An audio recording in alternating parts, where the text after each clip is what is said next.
Again, this is to review how to search for minutia information on transactions, such as houses that had a price drop in the last 30 days and then closed, or houses that had a price drop and then closed with concessions. So what you do is you come here, you do the search, and we're going to come over here to history.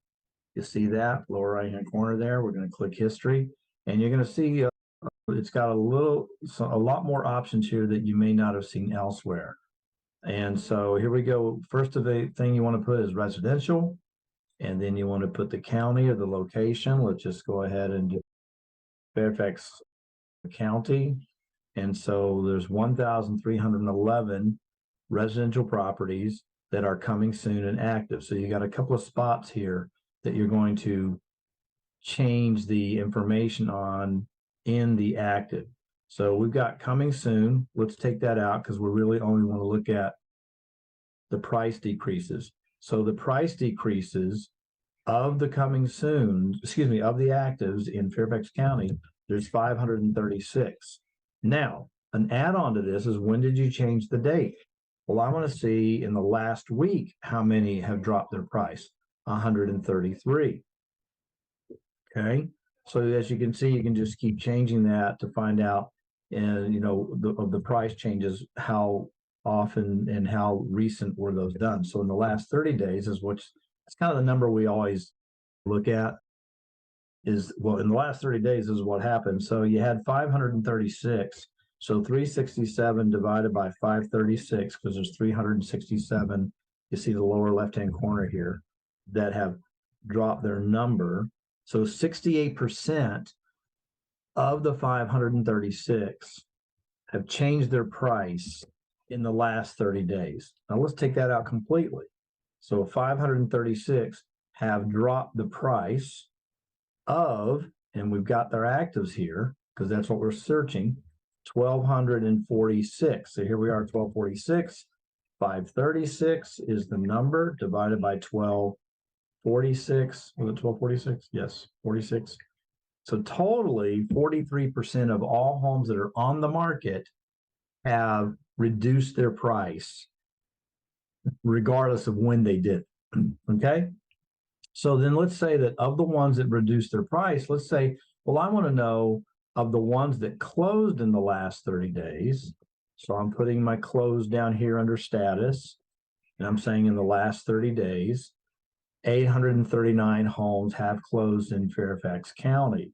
Okay, but how many had a price decrease? Again, I've got 839 closings in Fairfax County in the last 30 days. And how many had a price decrease? 258 had a price decrease. So we see that when you hear the information out there that, oh, the prices are coming down, and we say, well, they are for about, so that number was what? Oop, we closed. I'm going to take off the price decrease. 839. So 258 divided by 839 is 30%. So 70% closed and did not have a price decrease. So that's the way to look at that data, put it together when you're talking with people. You may be like, Fairfax County, okay, I'm in 22042. Let's see what's going on. Oh, wrong one, 22042. So if you're getting to the nitty gritty with someone, you can say, well, in 22042, we had 19 closings, see here, in the last 30 days. And of those 19 closings, 7. So that one's a little bit different. 7 divided by 19, 36%, or roughly 37% had dropped their price. Now, when you look at the price decrease, that's fine. But what do people really want to know? Well, in that zip code, what was the percentage that they closed? So now that I pulled out the price decreases of the ones that closed in this zip code, I'm going to go ahead and run my results. 7 of them reduced their prices. Okay. 7 reduced their prices. So here's my results. And then this is where you can do a couple of short moves here to find out, well, what was the original list price versus the close price. And I like to go to print. My favorite report is this one right here called Price Analysis Report. And I print it to PDF. And then we're going to take a look at that real quick. Scoot it up here. And you scroll to the bottom to see, well, what's been the average?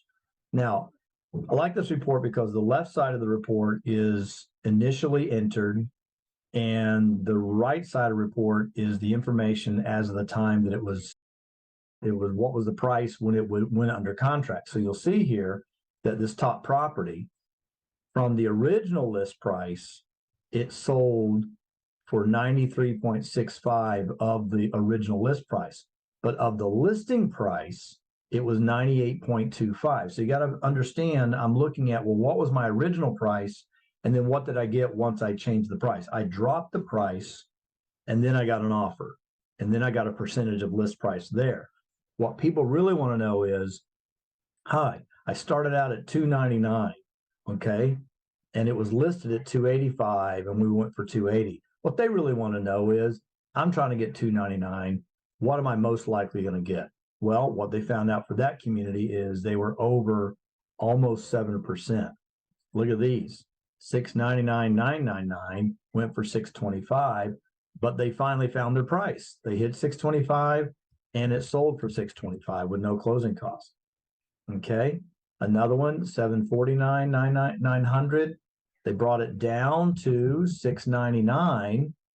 They got $670, and they gave $1,300 back, which gives you a 95.67 list to sold price, but the original list price was 89.17. So they're now at 89% of their original list price. So hopefully you see how this is going and what that does for you in talking with your sellers. One last piece on this that I really like, and let's go back to results here.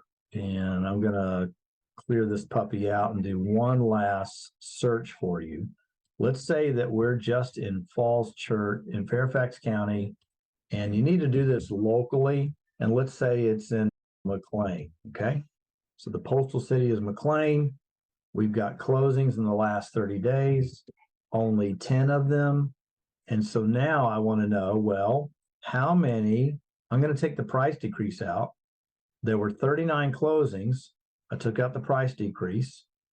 And on the bottom, you need to add this one, concessions, yes, no.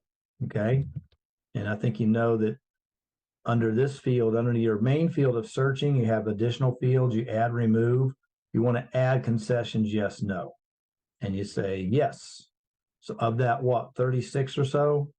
9 had concessions. And it's very important to search this specifically for this report. Most of the reports will say, oh, there were 9 properties. They won't even tell you there were 9. They'll say there were 36 properties and the average concession was X.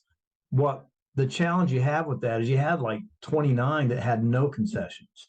So that average would be 0.